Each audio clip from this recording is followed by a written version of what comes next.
আজকের এই গল্পটি শোনার পর আপনাদের আর কখনোই নিজেকে মূল্যহীন বা ছোট মনে হবে না। আমার হাতে একটা 500 টাকার নোট দেখতে পাচ্ছেন। এই টাকাটা কার কার প্রয়োজন? সবারই প্রয়োজন।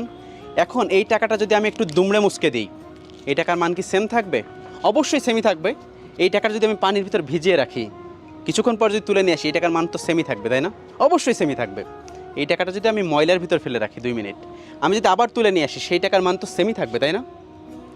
এক্স্যাক্টলি আমাদের জীবনটাও এরকম। আপনাকে কেউ বাজে কথা বলছে, খারাপ কথা বলছে, কটূক্তি করছে, তুমি পারবা না, তোমার দ্বারা কিছু হবে না, তুমি কিছু করতে পারবা না।